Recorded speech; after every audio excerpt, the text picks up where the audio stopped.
सूर्य भगवान की कथा। प्राचीन काल में एक बुढ़िया रहती थी। वह नियमित रूप से रविवार का व्रत करती। रविवार के दिन सूर्योदय से पहले उठकर बुढ़िया स्नान आदि से निवृत्त होकर आंगन को गोबर से लीपकर स्वच्छ करती। उसके बाद सूर्य भगवान की पूजा करती और रविवार व्रत कथा सुनकर सूर्य भगवान का भोग लगाकर दिन में एक समय भोजन करती। सूर्य भगवान की अनुकंपा से बुढ़िया को किसी प्रकार की चिंता एवं कष्ट नहीं था। धीरे धीरे उसका घर धन धान से भर गया। उस बुढ़िया को सुखी होते देख उसकी पड़ोसन उससे जलने लगी। बुढ़िया ने कोई गाय नहीं पाल रखी थी, अतः वह अपनी पड़ोसन के आंगन में बंधी गाय का गोबर लाती थी। पड़ोसन ने कुछ सोचकर अपनी गाय को घर के भीतर बांध दिया।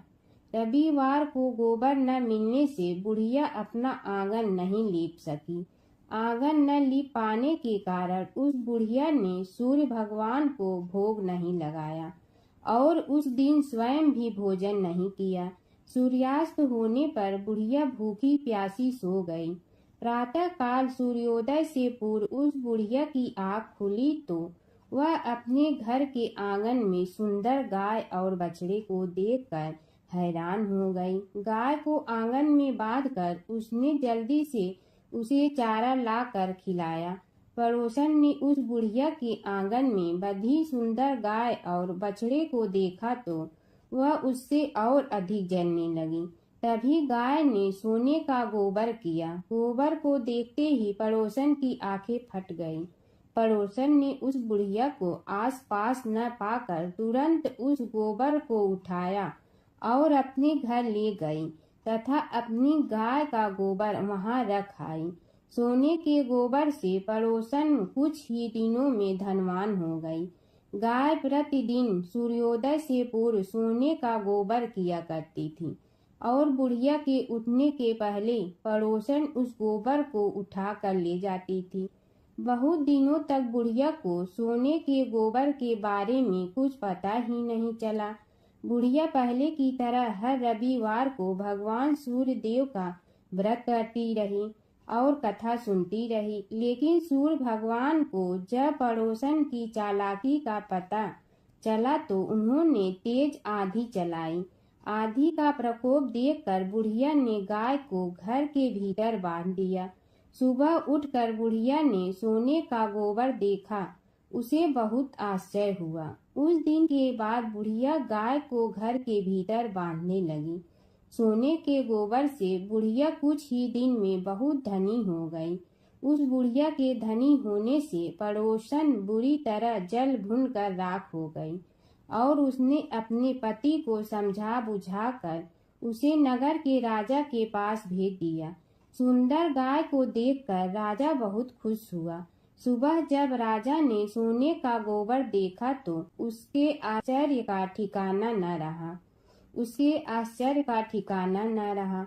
उधर सूर्य देव भगवान को भूखी प्यासी बुढ़िया को इस तरह प्रार्थना करते देख उस पर बहुत करुणा आई। उसी रात सूर्य भगवान ने राजा को स्वप्न में कहा, राजन, बुढ़िया की गाय व बछड़ा तुरंत लौटा दो, नहीं तो तुम पर विपत्तियों का पहाड़ टूट पड़ेगा, तुम्हारा महल नष्ट हो जाएगा। सूर्य भगवान के स्वप्न से बुरी तरह भयभीत राजा ने प्रातः उठते ही गाय और बछड़े को बुढ़िया को लौटा दिया। राजा ने बहुत सा धन देकर बुढ़िया से अपनी गलती के लिए क्षमा मांगी। राजा ने पड़ोसन और उसके पति को उनकी इस दुष्टता के लिए दंड दिया। फिर राजा ने पूरे राज्य में घोषणा करा दी कि सभी स्त्री पुरुष रविवार का व्रत किया करें। रविवार का व्रत करने से सभी लोगों के घर धन धान से भर जाते हैं। राज्य में चारों ओर खुशहाली छा गई। स्त्री पुरुष सुखी जीवन यापन करने लगे तथा सभी लोगों के शारीरिक कष्ट भी दूर हो गए। सूर्य भगवान की कथा। सूर्य और चंद्र इस पृथ्वी के सबसे साक्षात देवता हैं। जो हमें प्रत्यक्ष उनके सर्वोच्च दिव्य स्वरूप में दिखाई देते हैं। वेदों में सूर्य को जगत की आत्मा कहा गया है। समस्त चराचर जगत की आत्मा सूर्य ही है। सूर्य से ही इस पृथ्वी पर जीवन है। वैदिक काल से ही भारत में सूर्योपासना का प्रचलन चला आ रहा है। वेदों की ऋचाओं में अनेक स्थानों पर सूर्य देव की स्तुति की गई है। पुराणों में सूर्य की उत्पत्ति, प्रभाव, स्तुति, मंत्र इत्यादि विस्तार से मिलते हैं। ज्योतिष शास्त्र में 9 ग्रहों में सूर्य को राजा का पद प्राप्त हुआ है। मार्कंडेय पुराण के अनुसार पहले यह संपूर्ण जगत प्रकाश रहित था। उस समय कमल योनि ब्रह्मा जी प्रकट हुए। उनके मुख से प्रथम शब्द ओम निकला, जो सूर्य का तेज रूपी सूक्ष्म रूप था। तत्पश्चात ब्रह्मा जी के 4 मुखों से 4 वेद प्रकट हुए, जो ओम के तेज में एकाकार हो गए। यह वैदिक तेज ही आदित्य है, जो विश्व का अविनाशी कारण है। ये वेद स्वरूप सूर्य ही सृष्टि की उत्पत्ति, पालन व संहार के कारण है। ब्रह्मा जी की प्रार्थना पर सूर्य ने अपने महातेज को समेटकर स्वल्प तेज को ही धारण किया। सृष्टि रचना के समय ब्रह्मा जी के पुत्र मरीचि हुए, जिनके पुत्र ऋषि कश्यप का विवाह आदिति से हुआ। आदिति ने घोर तप भगवान सूर्य को प्रसन्न किया, जिन्होंने उसकी इच्छा पूर्ति के लिए सुषुम्ना नाम की किरण से उसके गर्भ में प्रवेश किया।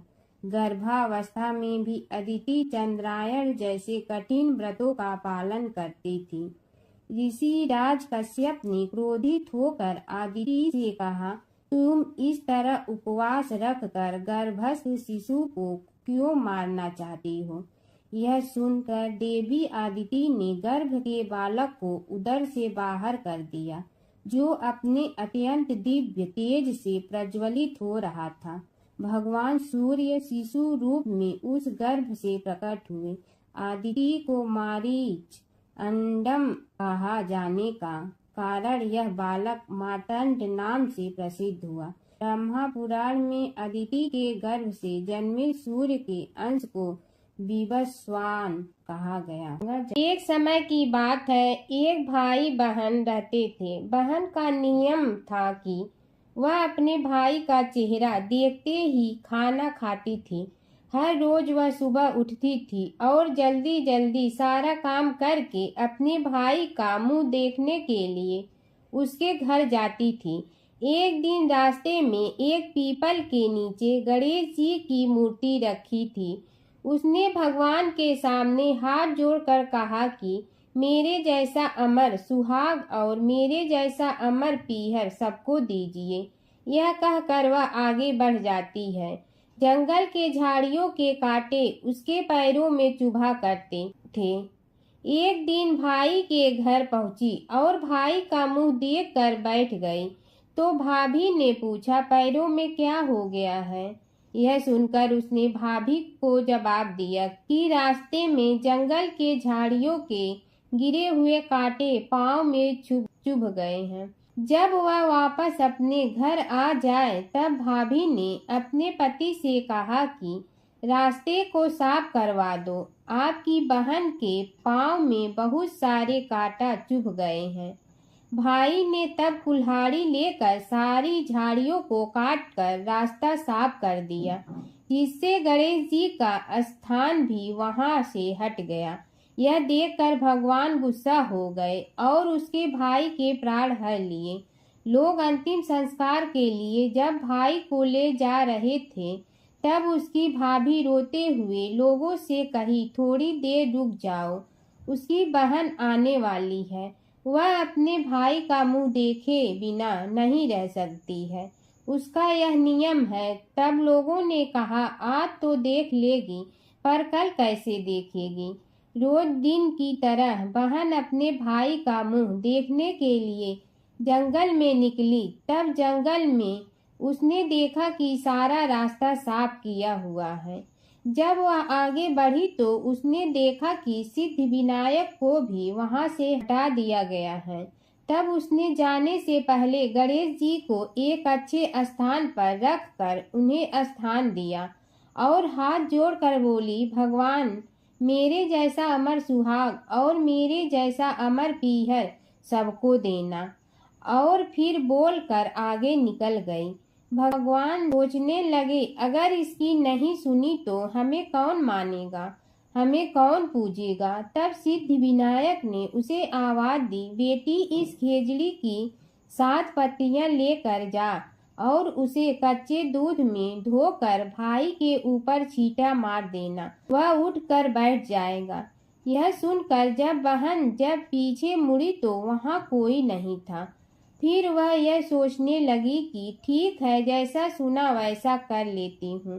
फिर वह 7 खेजड़ी की पत्तियां लेकर अपने भाई के घर पहुंची। उसने देखा वहां कई लोग बैठे हुए हैं। भाभी बैठी रो रही है और भाई की लाश रखी है। तब उसने पत्तियों को बताए हुए नियम के तहत भाई के ऊपर इस्तेमाल किया। तब भाई उठकर बैठ गया। भाई बोला बहन से, मुझे बहुत ही गहरी नींद आ गई थी। तब बहन बोली, यह नींद किसी दुश्मन को भी न आए। और उसने सारी बात अपने भाई को बता दी। एक समय की बात है कि विष्णु भगवान का विवाह लक्ष्मी जी के साथ निश्चित हो गया। विवाह की तैयारी होने लगी। सभी देवताओं को निमंत्रण भेजे गए, परंतु गणेश जी को निमंत्रण नहीं दिया। कारण जो भी रहा हो, अब भगवान विष्णु की बारात जाने का समय आ गया। सभी देवता अपनी पत्नियों के साथ विवाह समारोह में आए। उन सब ने देखा कि गणेश जी कहीं दिखाई नहीं दे रहे हैं। तब वे आपस में चर्चा करने लगे कि क्या गणेश जी को कोई न्योता नहीं दिया है या स्वयं गणेश जी ही नहीं आए हैं। सभी को इस बात पर आश्चर्य होने लगा। तभी सब ने विचार किया कि विष्णु भगवान से ही इसका कारण पूछा जाए। विष्णु भगवान से पूछने पर उन्होंने कहा कि हमने गणेश जी के पिता भोलेनाथ महादेव को न्योता भेजा है। यदि गणेश जी अपने पिता के साथ आना चाहते हैं तो आ जाते, अलग से न्योता देने की कोई आवश्यकता भी नहीं थी। दूसरी बात यह है कि उनको 1.25 मन मूंग, 1.25 मन चावल, 1.25 मन घी और 1.25 मन लड्डू का भोजन दिन भर में चाहिए।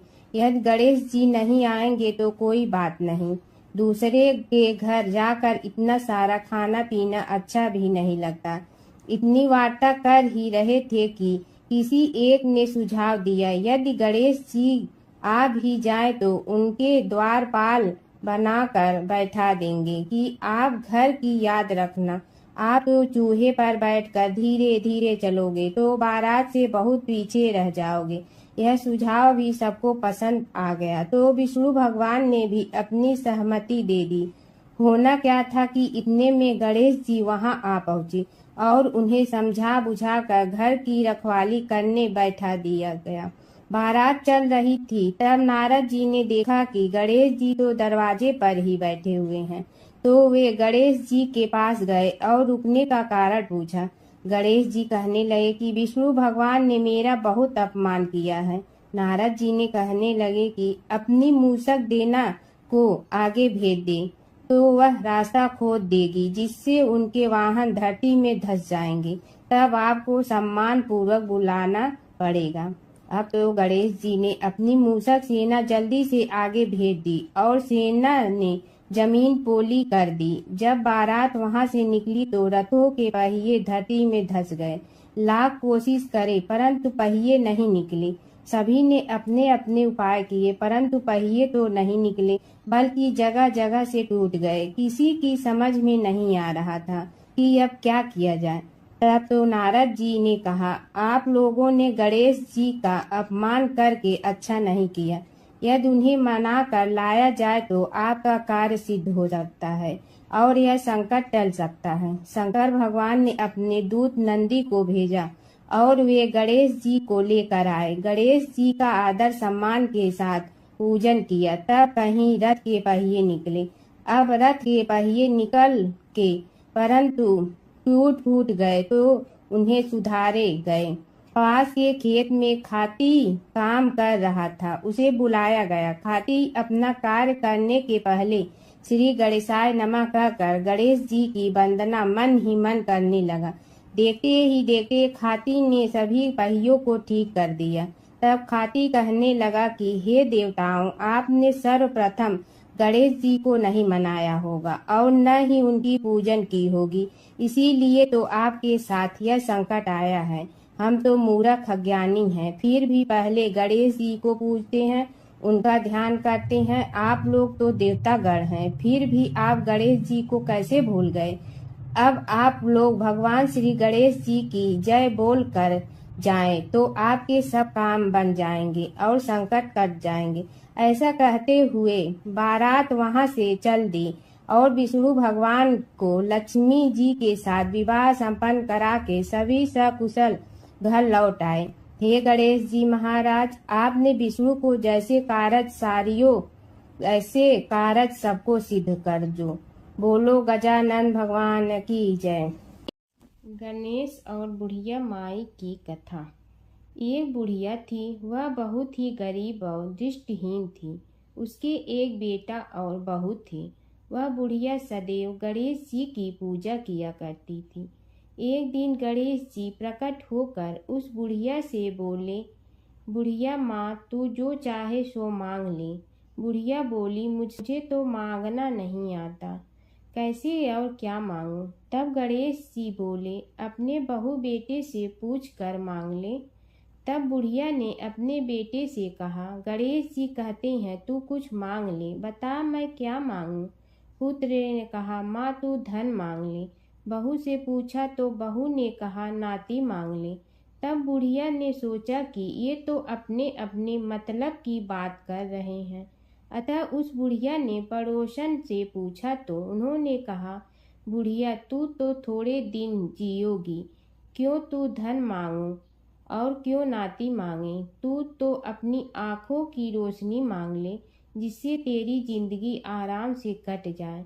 इस पर बुढ़िया बोली, यदि आप प्रसन्न है तो मुझे 9 करोड़ की माया दे, निरोगी काया दे, अमर सुहाग दे, आँखों की रोशनी दे, नाती दे, पोता दे और सब परिवार को सुख दे और अंत में मोक्ष दे। यह सुनकर तब गणेश जी बोले, बुढ़िया माँ, तुमने तो हमें ठग लिया, फिर भी जो तूने मांगा है वचन के अनुसार सब तुझे मिलेगा। और यह कहकर गणेश जी अंतर ध्यान हो गए। उधर बुढ़िया माँ ने जो कुछ मांगा वह सब कुछ मिल गया। हे गणेश जी महाराज, जैसे तुमने उस बुढ़िया माँ को सब कुछ दिया वैसे ही सबको देना। बुढ़िया माई को मुक्ति दी तुलसी माता की कथा। एक बुढ़िया माई तुलसी जी को सींचती और कहती कि हे तुलसी माता, सत की दाता, मैं तेरा बिडला सींचती हूँ, मुझे बहू दे, पीताम्बर की धोती दे, मीठा मीठा घास दे, बैकुंठा में वास दे, चटक की चाल दे, पटक की मोत दे, चंदन का काठ दे, रानी सा राज दे, दाल भात का भोजन दे, 11 की मौत दे, कृष्ण जी का कंधा दे। तब तुलसी माता यह सुनकर सूखने लगी तो भगवान ने पूछा कि हे तुलसी, तुम क्यों सूख रही हो?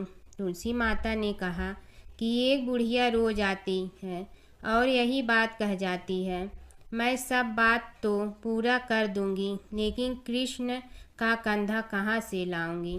तो भगवान बोले, जब वो मरेगी तो मैं अपने आप कंधा दे आऊँगा, तू बुढ़िया माई से कह देना। जब बुढ़िया माई मर गई, सब लोग आ गए। जब माई को ले जाने लगे तो वह किसी से न उठी। तब भगवान एक 12 बरस के बालक का रूप धारण करके आए। बालक ने कहा, मैं कान में एक बात कहूँगा तो बुढ़िया माई उठ जाएगी। बालक ने कान में कहा, बुढ़िया माई मन की निकाल ले, पीताम्बर की धोती ले, मीठा मीठा घास ले, बैकुंठा का वास ले, चटक की चाल ले, पटक की मोत ले, कृष्ण जी का कंधा ले। यह सुनकर बुढ़िया माई हल्की हो गई। भगवान ने कंधा दिया और बुढ़िया माई को मुक्ति मिल गई। हे तुलसी माता, जैसे बुढ़िया माई को मुक्ति दी वैसे सबको देना। प्राचीन काल की बात है। नैमिषारण्य क्षेत्र में ऋषि, महर्षि और साधु संतों का समाज जुड़ा था। उसमें श्री सूत जी भी विद्यमान थे। शौनक जी ने उनकी सेवा में उपस्थित होकर निवेदन किया कि हे अज्ञान रूप घोर तिमिर को नष्ट करने में करोड़ों सूर्यों के समान प्रकाशमान श्री सूत जी, हमारे कानों के लिए अमृत के समान जीवन प्रदान करने वाले कथा तत्व का वर्णन कीजिए। हे सूत जी, हमारे हृदयों में ज्ञान के प्रकाश की वृद्धि तथा भक्ति, वैराग्य और विवेक की उत्पत्ति जिस कथा से हो सकती हो, वह हमारे प्रति कहने की कृपा कीजिए। शौनक जी की जिज्ञासा से सूत जी बड़े प्रसन्न हुए। पुरातन इतिहासों के स्मरण से उनका शरीर पुलकायमान हो रहा था। वे कुछ देर उसी स्थिति में विराजमान रहकर कुछ विचार करते रहे और अंत में बोले, शौनक जी, इस विषय में आपके चित्त में बड़ी जिज्ञासा है। आप धन्य हैं जो सदैव ज्ञान की प्राप्ति में तत्पर रहते हुए विभिन्न पुराण कथाओं की जिज्ञासा रखते हैं। आज मैं आपको ज्ञान के परम स्रोत रूप श्री गणेश जी का जन्म कर्म रूप चरित्र सुनाऊंगा। गणेश जी से ही सभी ज्ञानों, सभी विद्याओं का उद्भव हुआ है। अब आप सावधान चित्त से विराजमान हो। श्री गणेश जी के ध्यान और नमस्कार पूर्वक उनका चरित्र श्रवण करें। नमस्तस्मै गणेशाय ब्रह्मा विद्या प्रदायिनी यनागस्त्यसमः साक्षात विघ्न सागर सोषणे। कैसे हैं वे श्री गणेश जो सभी प्रकार की ब्रह्म विद्याओं को प्रदान करने वाले, अर्थात ब्रह्मा के सगुण और निर्गुण स्वरूप पर प्रकाश डालने और जीव ब्रह्मा का अभेद प्रतिपादन करने वाली विद्याओं के दाता हैं। वे विघ्नों के समुद्रों को महर्षि अगस्त्य के समान शोषण करने में समर्थ हैं। इसलिए उनका नाम विघ्न सागर शोषक के नाम से प्रसिद्ध है। मैं उन भगवान श्री गणेश जी को नमस्कार करता हूँ। प्रथम पूजा के अधिकारी श्री गणेश जी, यह कहकर सूत जी कुछ समय के लिए मौन हो गए और फिर बोले, शौनक जी, भगवान गणेश जी ही सर्वप्रथम पूजा प्राप्ति के अधिकारी हैं। किसी भी देवता की पूजा करो, पहले उनकी पूजा करो। शौनक जी ने निवेदन किया, हे भगवान, हे सूत, सर्वप्रथम यह बताने की कृपा कीजिए कि गणेश जी को प्रथम पूजा का अधिकार किस प्रकार प्राप्त हुआ। इस विषय में मेरी बुद्धि मोह को प्राप्त हो रही है कि सृष्टि रचयिता ब्रह्मा जी, पालन करता भगवान नारायण और संहार करता शिव जी में से किसी को प्रथम पूजा का अधिकारी क्यों नहीं माना गया। यह त्रिदेव ही तो सबसे बड़ा देवता माने जाते हैं।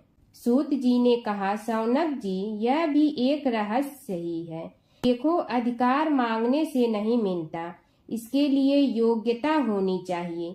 संसार में अनेकों देवी देवताएं पूजे जाते हैं। पहले जो जिसका इष्ट देव होता है वह उसी की पूजा किया करता है। इससे बड़े देवताओं के महत्व में कमी आने की आशंका उत्पन्न हो गई। इस कारण देवताओं में परस्पर विवाद होने लगा। वे उसका निर्णय प्राप्त करने के लिए शिव जी के पास पहुँचे और प्रणाम करके पूछने लगे, प्रभु, हम सब में प्रथम पूजा का अधिकारी कौन है। शिव जी सोचने लगे कि किसे प्रथम पूजा का अधिकारी माने। तभी उन्हें एक युक्ति सूझी। बोले, देवगण, इसका निपटारा बातों से नहीं तथ्यों से होगा। इसके लिए एक प्रतियोगिता रखनी होगी, शिव की परिक्रमा करने की प्रतियोगिता। देवगण उनका मुख देखने लगे, शंकित हृदय से सोचने लगे कि कैसी प्रतियोगिता रहेगी। यह शिव जी ने उनके मन के भाव ताड़ लिए, इसलिए सांत्वना भरे शब्दों में बोले, घबराओ मत, कोई कठिन परीक्षा नहीं ली जाएगी, बस इतना ही कि सभी अपने अपने वाहनों पर चढ़कर संसार की परिक्रमा करो और फिर यहाँ लौट आओ। जो पहले लौटेगा वही सर्वप्रथम पूजा का अधिकारी होगा।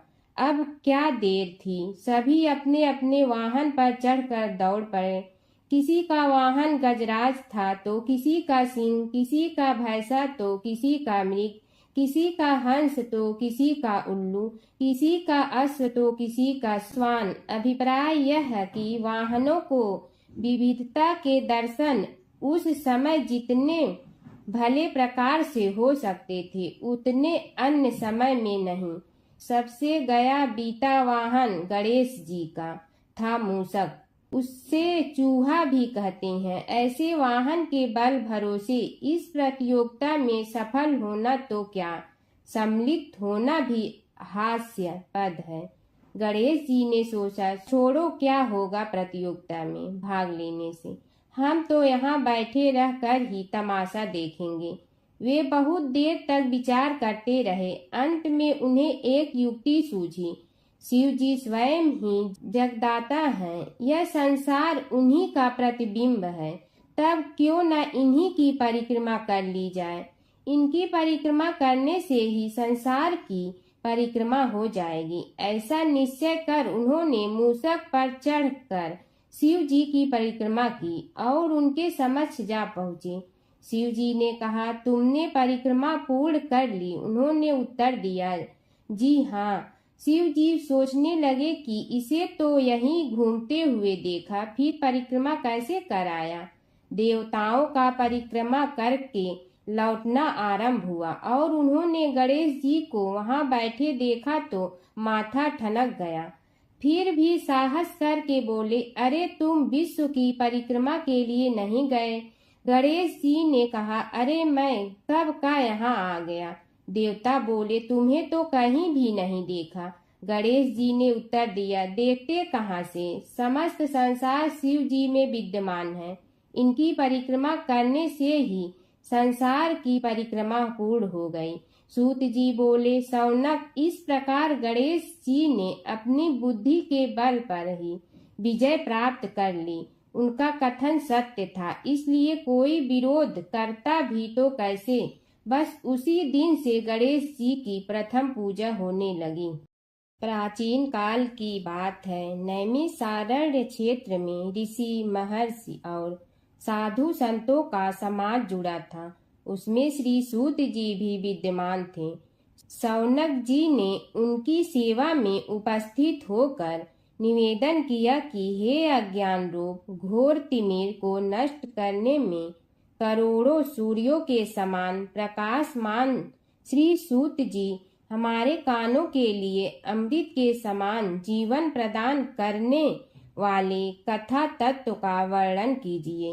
हे सूत जी, हमारे हृदयों में ज्ञान के प्रकाश की वृद्धि तथा भक्ति, वैराग्य और विवेक की उत्पत्ति जिस कथा से हो सकती हो वह हमारे प्रति कहने की कृपा कीजिए।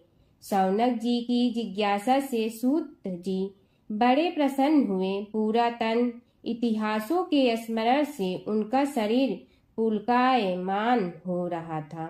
वे कुछ देर उसी स्थिति में विराजमान रहकर कुछ विचार करते रहे और अंत में बोले, शौनक जी, इस विषय में आपके चित्त में बड़ी जिज्ञासा है।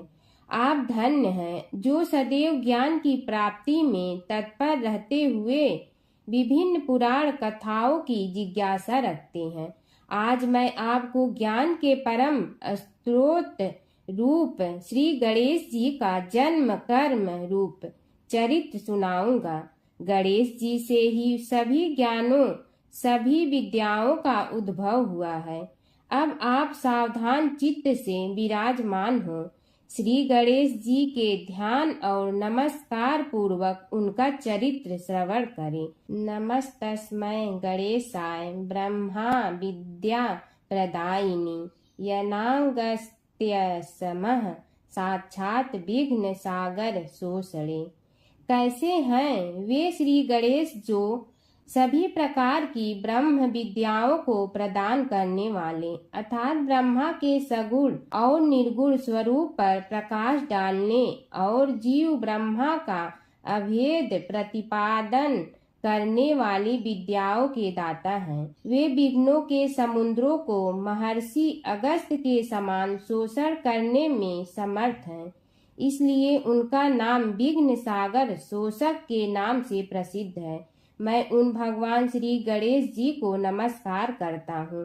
प्रथम पूजा के अधिकारी श्री गणेश जी, यह कहकर सूत जी कुछ समय के लिए मौन हो गए और फिर बोले, शौनक जी, भगवान गणेश जी ही सर्वप्रथम पूजा प्राप्ति के अधिकारी हैं। किसी भी देवता की पूजा करो, पहले उनकी पूजा करो। शौनक जी ने निवेदन किया, हे भगवान, हे सूत, सर्वप्रथम यह बताने की कृपा कीजिए कि गणेश जी को प्रथम पूजा का अधिकार किस प्रकार प्राप्त हुआ। इस विषय में मेरी बुद्धि मोह को प्राप्त हो रही है कि सृष्टि रचयिता ब्रह्मा जी, पालन करता भगवान नारायण और संहार करता शिव जी में से किसी को प्रथम पूजा का अधिकारी क्यों नहीं माना गया। यह त्रिदेव ही तो सबसे बड़ा देवता माने जाते हैं। सूत जी ने कहा, शौनक जी, यह भी एक रहस्य ही है। देखो, अधिकार मांगने से नहीं मिलता, इसके लिए योग्यता होनी चाहिए। संसार में अनेकों देवी देवताएं पूजे जाते हैं। पहले जो जिसका इष्ट देव होता है वह उसी की पूजा किया करता है। इससे बड़े देवताओं के महत्व में कमी आने की आशंका उत्पन्न हो गई। इस कारण देवताओं में परस्पर विवाद होने लगा। वे उसका निर्णय प्राप्त करने के लिए शिव जी के पास पहुँचे और प्रणाम करके पूछने लगे, प्रभु, हम सब में प्रथम पूजा का अधिकारी कौन है। शिव जी सोचने लगे कि किसे प्रथम पूजा का अधिकारी माने। तभी उन्हें एक युक्ति सूझी। बोले, देवगण, इसका निपटारा बातों से नहीं तथ्यों से होगा। इसके लिए एक प्रतियोगिता रखनी होगी, शिव की परिक्रमा करने की प्रतियोगिता। देवगण उनका मुख देखने लगे, शंकित हृदय से सोचने लगे कि कैसी प्रतियोगिता रहेगी। यह शिव जी ने उनके मन के भाव ताड़ लिए, इसलिए सांत्वना भरे शब्दों में बोले, घबराओ मत, कोई कठिन परीक्षा नहीं ली जाएगी। बस इतना ही कि सभी अपने अपने वाहनों पर चढ़कर संसार की परिक्रमा करो और फिर यहाँ लौट आओ। जो पहले लौटेगा वही सर्वप्रथम पूजा का अधिकारी होगा। अब क्या देर थी, सभी अपने अपने वाहन पर चढ़कर दौड़ पड़े। किसी का वाहन गजराज था तो किसी का सिंह, किसी का भैंसा तो किसी का मृग, किसी का हंस तो किसी का उल्लू, किसी का अश्व तो किसी का श्वान। अभिप्राय यह है कि वाहनों को विविधता के दर्शन उस समय जितने भले प्रकार से हो सकते थे उतने अन्य समय में नहीं।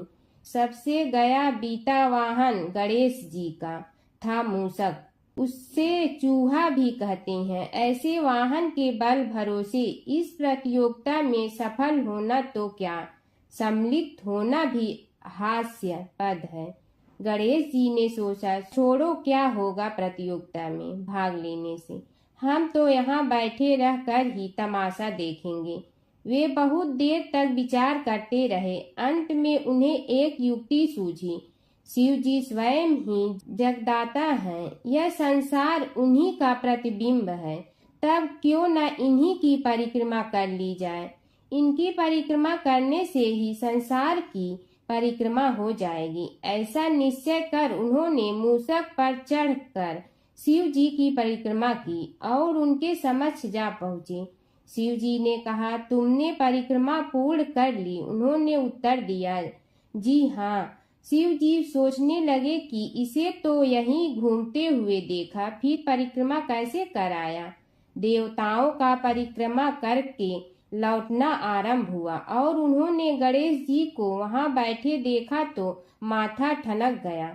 फिर भी साहस करके बोले, अरे तुम विश्व की परिक्रमा के लिए नहीं गए।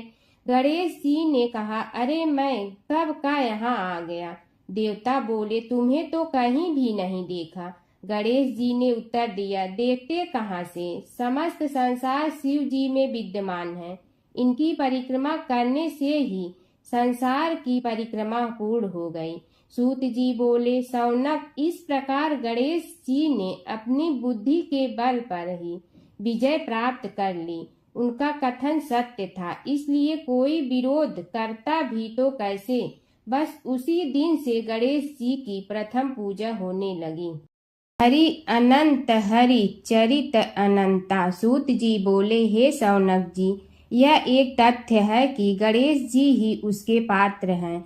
वे बड़े देवता का भी कार्य सिद्धि में विघ्न उपस्थित होने पर उन विघ्न राज का आश्रय न लिया हो। हे शौनक, वे देव भी बड़े दयालु हैं। नाम तो शिव जी का ही आशुतोष है, किंतु वे सर्वात्मा और सर्वरक्षक प्रभु तो शिव जी की अपेक्षा भी शीघ्र ही प्रकट हो जाते हैं। उनका भक्त कभी किसी संकट में नहीं पड़ता। यदि प्रारब्ध वशात कभी किसी विपत्ति में पड़ भी जाता है तो गणेश्वर की उपासना करने पर उनके अनुग्रह से उनके समस्त दुख दूर होकर परम सुख की प्राप्ति होती है। शौनक ने कहा, हे सूत जी, हे महाभाग, हे प्रभु, मैं गणेश जी के विभिन्न चरित्रों का अध्ययन करना चाहता हूँ, तो मुझे बताइए कि किस ग्रंथ का अवलोकन करूँ। हे दयामय, आपको तो उनके समस्त चरित्र विदित है कि यदि आप ही उन्हें सुनाने की कृपा करें तो मेरा अत्यधिक उपकार होगा। सूत जी बोले, हे शौनक भगवान, गणेश्वर के इतने चरित्र हैं कि उन सब का कथन इस जिह्वा से संभव नहीं, क्योंकि प्रभु अनंत, प्रभु चरित अनंता वाली बात समस्त विद्वान ऋषि मुनि कहते हैं। फिर भी गणेश जी प्रथम पूजा के अधिकारी होने के कारण समस्त देव चरित्रों में जुड़े हुए हैं, इसलिए उनका प्रभाव भी सर्वाधिक व्यापक है। हे मुने, हे शौनक, वे भगवान सर्वसमर्थ हैं। वे सभी का तिरस्कार करने में समर्थ हैं, किंतु उनका तिरस्कार कोई भी नहीं कर सकता। यह त्रिलोक्य उन्हीं भगवान के संकेत पर नित्य करता है। इसकी समस्त क्रियाएं उन्हीं की इच्छा पर आश्रित हैं। हे शौनक भगवान गणेश्वर स्वयं कहते हैं, शिवे विष्णु च शक्तौ च सूर्ये मयि निराधिप यो भेद बुद्धि योगः स सम्य योगुः मतो मम। हे नरेश्वर, हे वरेण्य, शिव, विष्णु, शक्ति, सूर्य और मुझ गणेश में जो अभेद बुद्धि योग है, मेरे मत में वही सम्यक योग है। इससे यह भी सिद्ध है कि समस्त देवता उन्हीं के स्वरूप हैं। वे ही भगवान विभिन्न कार्य रूपों के अनुसार अपना भिन्न भिन्न नाम रखते हैं। हे मुनि श्रेष्ठ, उन सब देवताओं के चरित्र भी उन्हीं गणराज के चरित्र हैं। यद्यपि सब चरित्र एक ही ग्रंथ में मिलने में संभव नहीं है, फिर भी गणेश्वर के अनेकों प्रमुख चरित्रों का वर्णन गणेश पुराण में हुआ है। राजा सोमकांत का वृतांत कथन। शौनक जी ने पूछा, हे प्रभु, गणेश पुराण का आरंभ किस प्रकार हुआ, यह मुझे बताने की कृपा करें। इस पर सूत जी ने कहने लगे, हे शौनक, यद्यपि गणेश पुराण है तो बहुत प्राचीन, क्योंकि भगवान गणेश्वर तो आदि हैं। न जाने कब से गणेश जी अपने उपासकों पर कृपा करते चले आ रहे हैं। उनके अनंत चरित्र हैं, जिनका संग्रह एक महापुराण का रूप ले सकता है। उसे एक बार भगवान नारायण ने नारद जी को और भगवान ने शंकर और जगन जननी पार्वती जी को सुनाया था। बाद में वही पुराण संक्षेप रूप में ब्रह्मा जी ने महर्षि वेद व्यास को सुनाया और फिर व्यास जी ने महर्षि भृगु को सुनाया। भृगु ने कृपा करके सौराष्ट्र के एक राजा सोमकांत को सुनाया था। तब से वह पुराण अनेक कथाओं में विस्तृत होता रहा और अनेक कथाओं से रहित होता हुआ अनेक रूप में प्रचलित है। शौनक जी ने पूछा, भगवान, आप यह बताने का कष्ट करें कि राजा सोमकांत कौन था? उसने महर्षि से गणेश पुराण का श्रवण कहाँ किया था? उस पुराण के श्रवण से उसे क्या क्या उपलब्धियां हुई? हे नाथ, मुझे श्री गणेश्वर की कथा के प्रति उत्कंठा बढ़ती ही जा रही है। सूत जी बोले, हे शौनक, सौराष्ट्र के देवनगर नाम की एक प्रसिद्ध राजधानी थी। वहाँ का राजा सोमकांत था। वह अपनी प्रजा का पुत्र के समान पालन करता था। वह वेद ज्ञान संपन्न, शस्त्र विद्या में पारंगत एवं प्रबल प्रतापी राजा, समस्त राजाओं में मान्य तथा अत्यंत वैभवशाली था। उसका ऐश्वर्य कुबेर के भी ऐश्वर्य को लज्जित करता था। उसने अपने पराक्रम से अनेकों देश जीत लिए थे। उसकी पत्नी अत्यंत रूपवती, गुणवती, धर्माज्ञा एवं पतिव्रत धर्म का पालन करने वाली थी। वह सदैव अपने प्राणनाथ की सेवा में लगी रहती थी। उसका नाम सुधर्मा था। जैसे वह पतिव्रता थी, वैसे ही राजा भी एक पत्नी व्रता का पालन करने लगा। उसके हेमकांत नामक एक सुंदर पुत्र था। वह भी सभी विद्याओं का ज्ञाता और अस्त्र शस्त्रादि के अभ्यास में निपुण हो गया था। यह सभी श्रेष्ठ लक्षणों से संपन्न, सद्गुणी एवं प्रजा जनों के हितों का अत्यंत पोषक था। इस प्रकार राजा सोमकांत स्त्री, पुत्र, पशु, वाहन, राज्य एवं प्रतिष्ठा आदि से सब प्रकार सुखी था। उससे दुख तो था ही नहीं। सभी राजागण उसका हार्दिक सम्मान करते थे तथा उसकी श्रेष्ठ कीर्ति भी संसार व्यापी थी। परंतु युवा अवस्था के अंत में सोमकांत को घृणित कोष्ठ रोग हो गया। उसके अनेक उपचार किए गए किंतु कोई लाभ नहीं हुआ। रोग शीघ्रता से बढ़ने लगा और उसके कीड़े पड़ गए। जब रोग की अधिक वृद्धि होने लगी और उसका कोई उपाय न हो सका तो राजा ने मंत्रियों को बुलाकर कहा, सुव्रतो, जाने किस कारण यह रोग मुझे पीड़ित कर रहा है। अवश्य ही यह किसी पूर्व जन्म के पाप का फल होगा। इसलिए मैं अब अपना समस्त राजपाट छोड़कर वन में रहूंगा। मेरे पुत्र हेमकांत को मेरे समान मानकर राज्य शासन का धर्म पूर्वक संचालन कराते रहें। यह कहकर राजा ने शुभ दिन दिखवाकर अपने पुत्र हेमकांत को राज्य पद पर अभिषेक किया और अपनी पत्नी सुधर्मा के साथ निर्जन वन की ओर चल दिया। प्रजापालक राजा के वियोग में समस्त प्रजा जन अश्रु बहाते हुए उनके साथ चले गए। राज्य की सीमा पर पहुंचकर राजा ने अपने पुत्र अमात्यगण और प्रजा जनों को समझाया, आप सब लोग धर्म के जानने वाले, श्रेष्ठ आचरण में तत्पर एवं सहृदय हैं।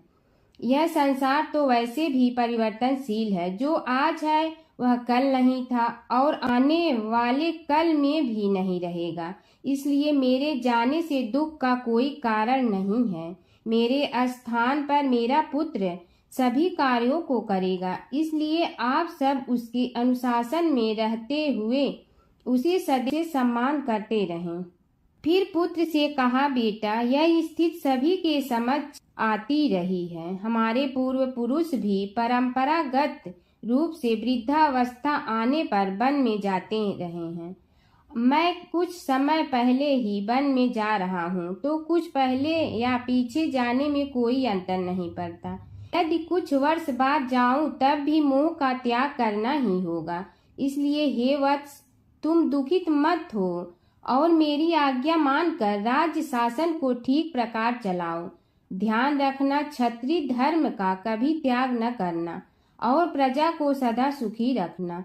इस प्रकार राजा सोमकांत ने सभी को समझा बुझाकर वहां से वापस लौट आया और स्वयं अपनी पतिव्रता भार्या के साथ वन में प्रवेश किया। पुत्र हेमकांत के आग्रह से उसने सुबल और ज्ञान गम्य नामक 2 आत्माओं को भी साथ ले लिया।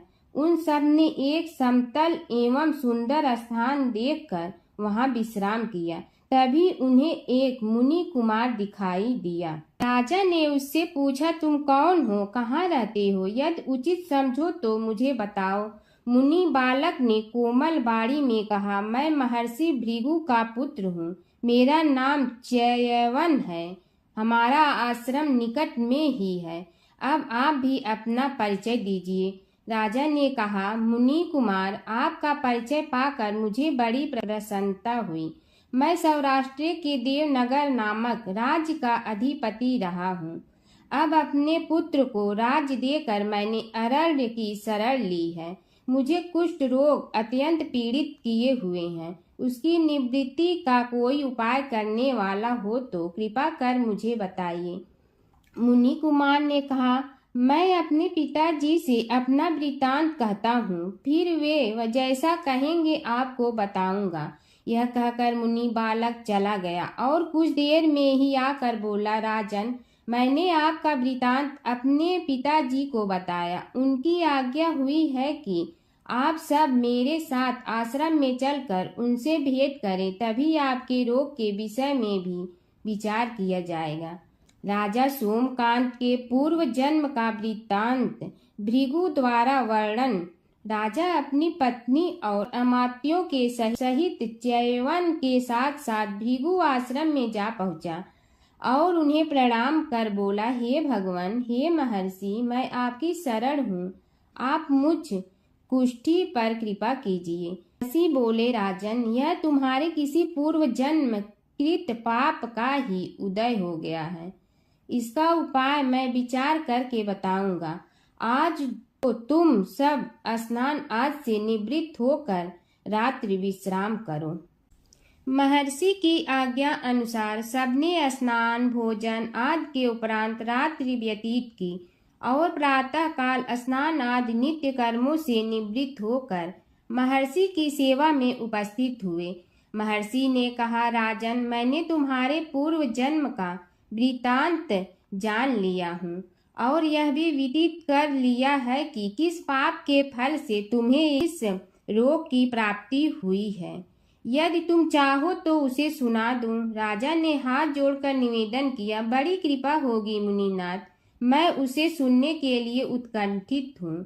महर्षि ने कहा, तुम पूर्व जन्म में एक धनवान वैश्य के लाडले पुत्र थे। वह वैश्य विंध्याचल के निकट कौलहार नामक ग्राम में निवास करता था। उसकी पत्नी का नाम सुलोचना था।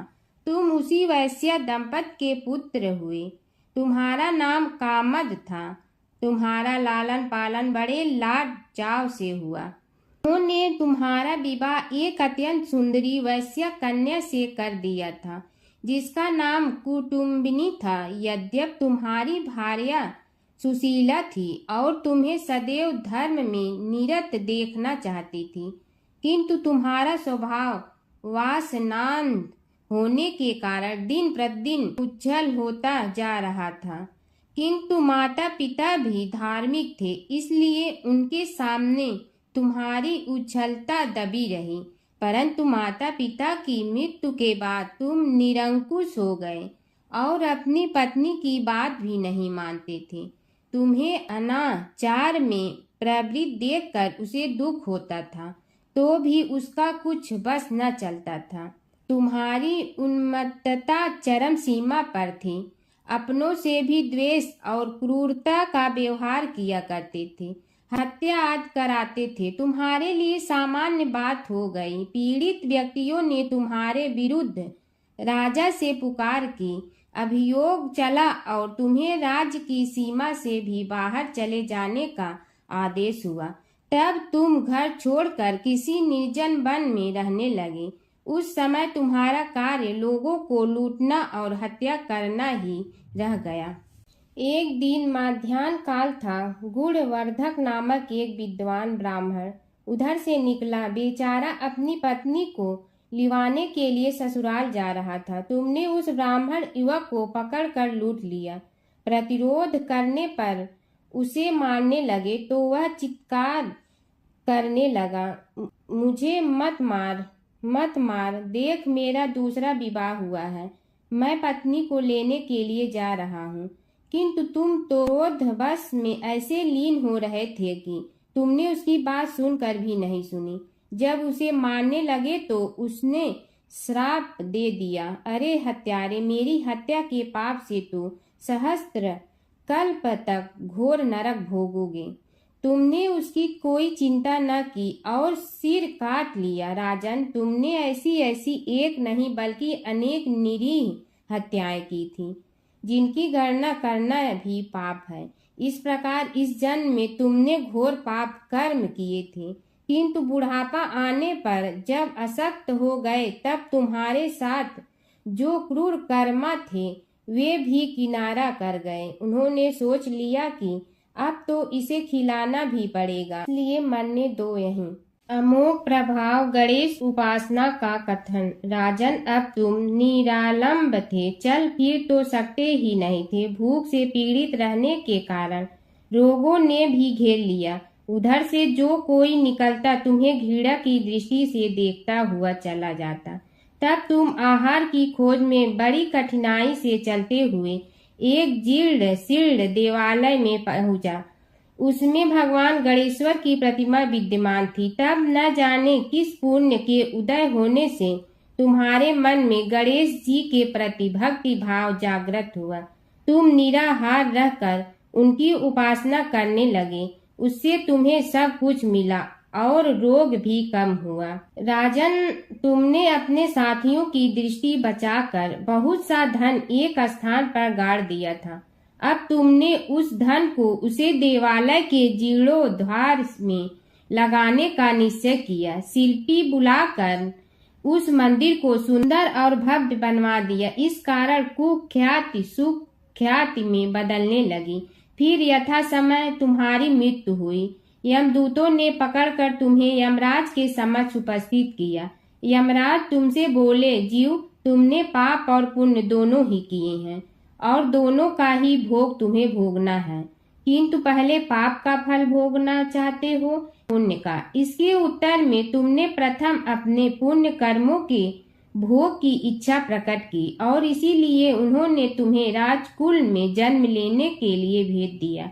पूर्व जन्म में तुमने भगवान गणाध्यक्ष का सुंदर एवं भव्य मंदिर बनवाया था, इसलिए तुम्हें सुंदर देह की प्राप्ति हुई। यह कहकर महर्षि भृगु कुछ रुके। उन्होंने देखा कि राजा को इस वृतांत पर शंका हो रही है। तभी महर्षि के शरीर में असंख्य विकराल पक्षी उत्पन्न होकर राजा की ओर झपटे। उनकी चोंच बड़ी तीक्ष्ण थी, जिनसे वे राजा के शरीर को नोच नोच कर खाने लगे। उसके कारण उत्पन्न असहनीय पीड़ा से व्याकुल हुए राजा ने महर्षि के समक्ष हाथ जोड़कर निवेदन किया, प्रभु, आपका आश्रम तो समस्त द्वेष आदि से परे है और यहाँ मैं आपकी शरण में बैठा हूँ। तब यह पक्षी मुझे आकर ही क्यों पीड़ित कर रहे हैं? हे मुनिनाथ, इनसे मेरी रक्षा कीजिए। महर्षि ने राजा के अंतर्वचन सुनकर सांत्वना देते हुए कहा, राजन, तुमने मेरे वचनों में शंका की थी और जो मुझ सत्यवादी के कथन में शंका करते हैं उसे खाने के लिए मेरे शरीर से इसी प्रकार पक्षी प्रकट हो जाते हैं, जो कि मेरे हुंकार करने पर भस्म हो जाया करते हैं। यह कर महर्षि ने हुंकार की और तभी वे समस्त पक्षी भस्म हो गए। राजा श्रद्धावनत होकर उनके समक्ष अश्रुपात करता हुआ बोला, प्रभु, अब आप पाप से मुक्त होने का उपाय कीजिए। महर्षि ने कुछ विचार कर कहा, राजन, तुम पर भगवान गणेश्वर की कृपा सहज रूप से है और वे ही प्रभु तुम्हारे पापों को भी दूर करने में समर्थ हैं। इसलिए तुम उनके पाप नाशक चरित्रों का श्रवण करो। गणेश पुराण में उनके चरित्रों का भले प्रकार वर्णन हुआ है, अतएव तुम श्रद्धा भक्ति पूर्वक उसी को सुनने में चित्त लगाओ। राजा ने प्रार्थना की, महामुनि, मैंने गणेश पुराण का नाम भी आज तक नहीं सुना, तो उनके सुनने का सौभाग्य कैसे प्राप्त कर सकूंगा? हे नाथ, आपसे अधिक ज्ञानी और प्रकांड विद्वान और कौन हो सकता है? आप ही मुझ पर कृपा कीजिए। महर्षि ने राजा की दीनता देखकर उसके शरीर पर अपने कमंडल का मंत्रपूत जल छिड़का। तभी राजा को एक छींक आई और नासिका से एक अत्यंत छोटा काले वर्ण का पुरुष बाहर निकल आया। देखते देखते वह बढ़ गया। उसके भयंकर रूप को देखकर राजा कुछ भयभीत हुआ, किंतु समस्त आश्रमवासी वहां से भाग गए। वह पुरुष महर्षि के समक्ष हाथ जोड़कर खड़ा हो गया। उन्हें उसकी ओर देखा और कुछ उच्च स्वर में बोले, तू कौन है, क्या चाहता है? वह बोला, मैं साक्षात पाप हूँ। समस्त पापियों के शरीर में मेरा निवास है। आपके मंत्रपूत जल के स्पर्श से मुझे विवश होकर राजा के शरीर से बाहर निकलना पड़ा है। अब मुझे बड़ी भूख लगी है, बताइए क्या खाऊं और कहाँ रहूं? महर्षि बोले, तू उस आम के अवकाश स्थान में निवास कर और उसी वृक्ष के पत्ते खाकर जीवन निर्वाह कर। यह सुनते ही वह पुरुष आम के वृक्ष के पास पहुंचा, किंतु उसके स्पर्श मात्र से वह वृक्ष जलकर भस्म हो गया। फिर जब पाप पुरुष को रहने के लिए कोई स्थान दिखाई न दिया तो वह भी अंतर्हित हो गया।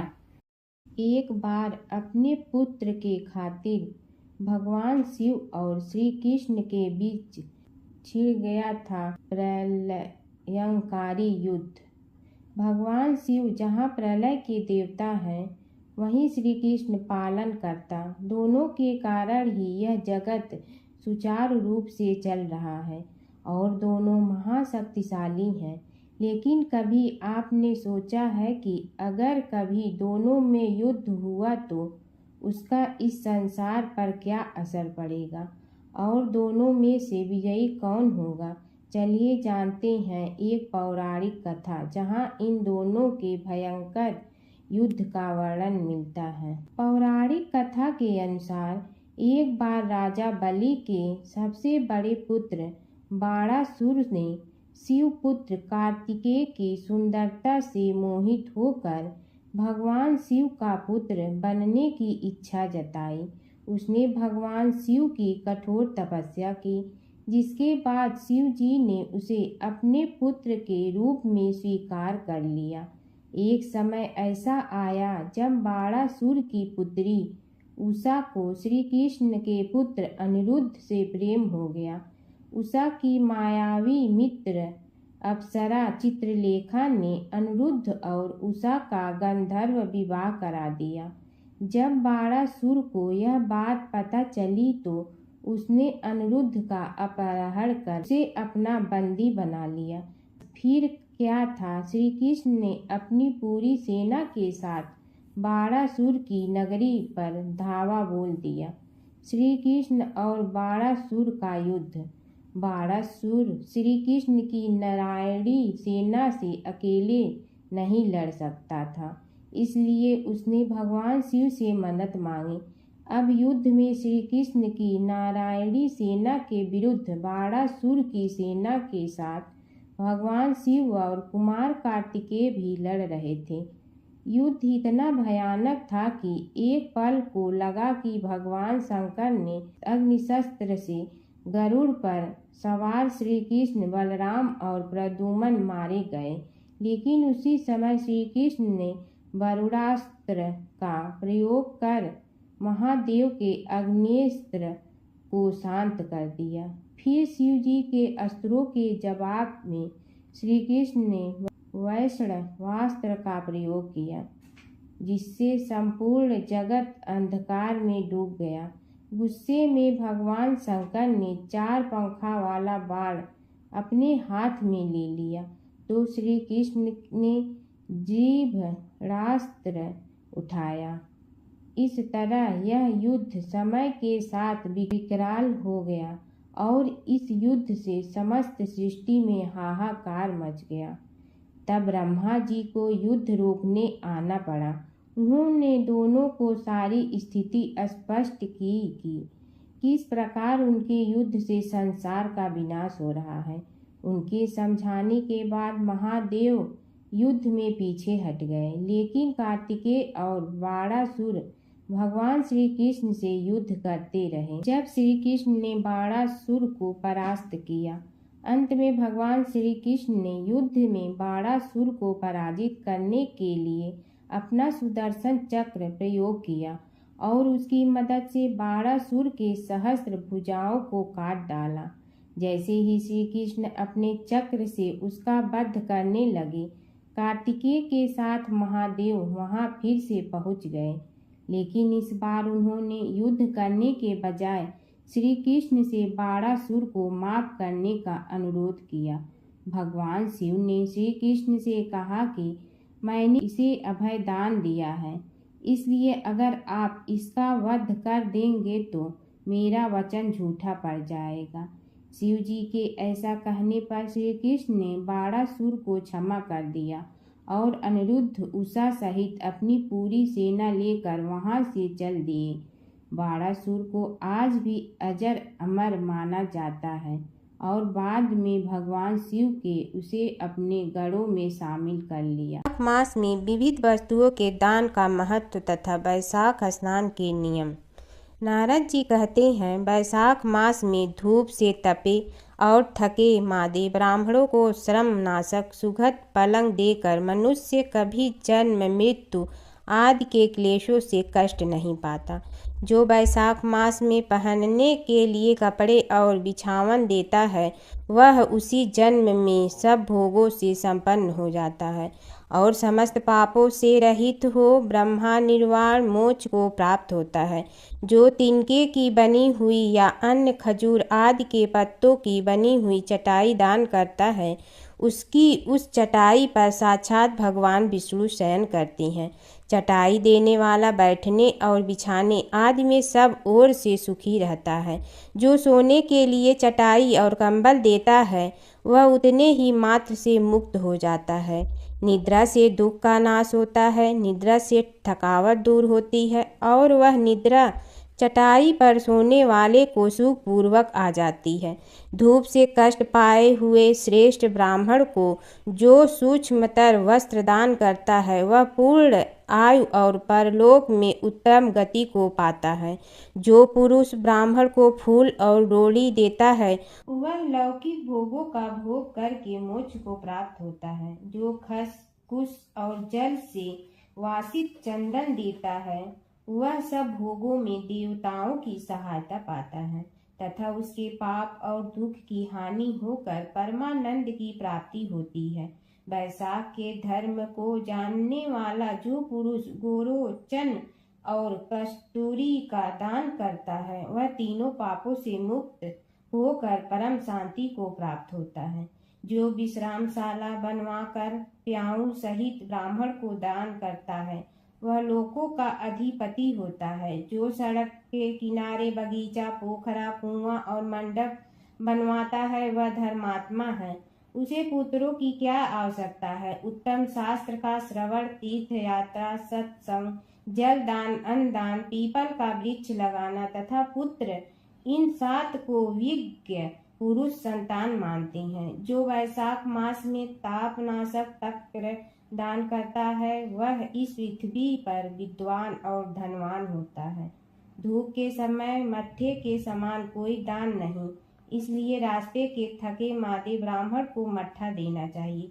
जो वैशाख मास में धूप की शांति के लिए दही और खाड़ दान करता है तथा विष्णु प्रिय वैशाख मास में जो स्वच्छ चावल देता है, वह पुण्य, आयु और संपूर्ण यज्ञों का फल पाता है। जो पुरुष ब्राह्मण के लिए गोघृत अर्पण करता है, वह अश्वमेघ यज्ञ का फल पाकर विष्णु लोक में आनंद का अनुभव करता है।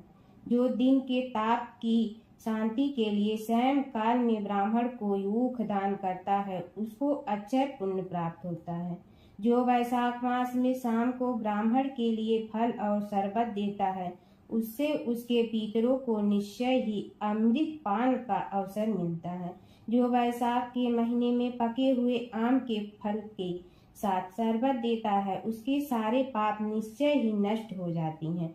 जो वैशाख की अमावस्या को पितरों के उद्देश्य से कस्तूरी, कपूर, बेला और खस की सुगंध से वासित शरबत से भरा हुआ घड़ा दान करता है, वह 96 घड़ा दान करने का पुण्य पाता है। बैसाख में तेल लगाना, दिन में सोना, कांस्य के पात्र में भोजन करना, खाट पर सोना, घर में नहाना, निषिद्ध पदार्थ खाना, दोबारा भोजन करना तथा रात में खाना, ये 8 बातें त्याग देनी चाहिए। जो बैसाख में व्रत का पालन करने वाला पुरुष पद्म पत्ते में भोजन करता है वह सब पापों से मुक्त हो विष्णु लोक में जाता है। जो विष्णु भक्त पुरुष बैसाख मास में नदी स्नान करता है वह 3 जन्मों के पाप से निश्चय ही मुक्त हो जाता है। जो प्रातःकाल सूर्योदय के समय किसी समुद्रगामिनी नदी में बैसाख स्नान करता है वह 7 जन्मों के पाप से तत्काल छूट जाता है। जो मनुष्य 7 गंगाओं में से किसी में भी उषः काल में स्नान करता है वह करोड़ों जन्मों में उपार्जित किए हुए पाप से निसंदेह मुक्त हो जाता है। जाह्नवी गंगा, वृद्ध गंगा, गोदावरी, कालिंदी, यमुना, सरस्वती, कावेरी, नर्मदा और वेणी ये 7 गंगाएं कही गई हैं। बैसाख मास आने पर जो प्रातः काल वावलियों में स्नान करता है उसके महापाप को नाश हो जाता है। कंद मूल फल शाक नमक गुड़ बेर पत्र जल और तक्र जो भी बैसाख में दिया जाए वह सब अक्षय होता है। ब्रह्मा आदि देवता भी बिना दिए हुए कोई वस्तु नहीं पाते। जो दान से हीन है वह निर्धन होता है। अतः सुख की इच्छा रखने वाले पुरुष को बैसाख मास में अवश्य दान करना चाहिए। सूर्य देव के मेष राशि में स्थित होने पर भगवान विष्णु के उद्देश्य से अवश्य प्रातः काल स्नान करके भगवान विष्णु की पूजा करनी चाहिए। कोई महिरथ नामक एक राजा था जो कामनाओं में आसक्त और अजितेंद्रिय था। वह केवल बैसाख स्नान के सुयोग से स्वतः वैकुंठ धाम को चला गया। बैसाख मास के देवता भगवान मधुसूदन है, अतएव वह सफल मास है। बैसाख मास में भगवान की प्रार्थना करनी चाहिए। हे मधुसूदन, हे देवेश्वर माधव, मैं मेष राशि में सूर्य के स्थित होने पर बैसाख मास में प्रातः स्नान करूँगा। सूर्य के मेष राशि पर स्थित रहते हुए बैसाख मास में प्रातः स्नान के नियम में संलग्न होकर मैं आपको अर्घ्य देता हूँ। मधुसूदन, इसे ग्रहण कीजिए। इस प्रकार अर्घ्य समर्पण करने स्नान करें, फिर वस्त्रों को पहनकर संध्या तर्पण आदि सब कर्मों को पूरा करके बैसाख मास में विकसित होने वाले पुष्पों से भगवान विष्णु की पूजा करें। उसके बाद बैसाख मास के महात्म को सूचित करने वाली भगवान विष्णु की कथा सुने। ऐसा करने से कोटि कोटि जन्मों के पापों से मुक्त होकर मनुष्य मोक्ष को प्राप्त होता है। यह शरीर अपने अधीन है, जल भी अपने अधीन ही है, साथ ही अपनी जीवा भी अपने बस में नहीं है। अतः इस स्वाधीन शरीर से स्वाधीन जल में स्नान करके स्वाधीन जीवा से हरि इन 2 अक्षरों का उच्चारण करें। जो बैसाख मास में तुलसी दल से भगवान विष्णु की पूजा करता है वह विष्णु की सायुज्य मुक्ति को पाता है। अतः अनेक प्रकार के भक्ति मार्ग से तथा भांति भांति के व्रतों द्वारा भगवान विष्णु की सेवा तथा उनके सगुण या निर्गुण स्वरूप का अनन्य चित्त से ध्यान करना चाहिए। बोलो विष्णु भगवान की जय। बसेरे की कहानी। किसी गांव में एक भाट व एक जाट रहता था। दोनों में घनिष्ठ मित्रता थी। एक बार जाट अपनी बहन के घर जाने को तैयार हुआ तो भाट अपनी ससुराल जाने को तैयार हुआ। दोनों साथ चल पड़े तो रास्ते में रुककर एक कुएं की मुंडेर पर बैठ गए। जाट ने भाट से कहा कि नगर बसेरा कर लेते हैं। इस पर भाट बोला कि तू ही नगर बसेरा कर ले, मैं तो अपनी ससुराल जा रहा हूँ, वहाँ खूब खातिर होगी मेरी, तू कर ले नगर बसेरा। जाट वहीं कुएं के पास बैठ पानी की घंटी और चावल का दाना लेकर नगर बसेरा करने लगा। नगर बसेरा करने के साथ जाट कहने लगा कि नगर बसेरा जो करे सो मल धोवे पाँव, ताता माड़ा तापसी देगी मेरी माँ। माँ देगी मावशी तेगी द्वारका का वास, मीठा मीठा घास वृंदावन का वास। 5 कुल्ठी छठी रास मेरी जीवड़ो श्री कृष्ण के पास। डालू पानी हो जाए घी झट से निकल जाए मेरा जी। यह सब कर कर के वह जाट बहन के पास चल पड़ा। जाट की बहन ने भाई के आने पर उसकी खातिर की खी बूरा के साथ भाई को जिमाया। दोनों ने बैठकर ढेर सारी बातें की। इधर भाट अपने ससुराल पहुंचा तो वहां आग लगी हुई थी। आग बुझाने वह भी लग गया, जिसमें हाथ मुंह भी काले हो गए और खुद भी थोड़ा सुलझ गया। ना रोटी ना पानी के लिए ही किसी ने पूछा। एक पड़ोसन आई तो उसने भाट की सास को कहा कि जमाई आया है, जरा उस आओ भगत कर लो। बुढ़िया बोली कि सब कुछ तो जल गया है, अब कहाँ से आओ भगत करूं। तब पड़ोसन ने ही भाट को एक रोटी के साथ छाछ दी। उसने वही खाकर गुजारा किया। शाम को दोनों फिर घर की ओर चल पड़े और रास्ते में मिल गए और एक दूसरे का हाल पूछा।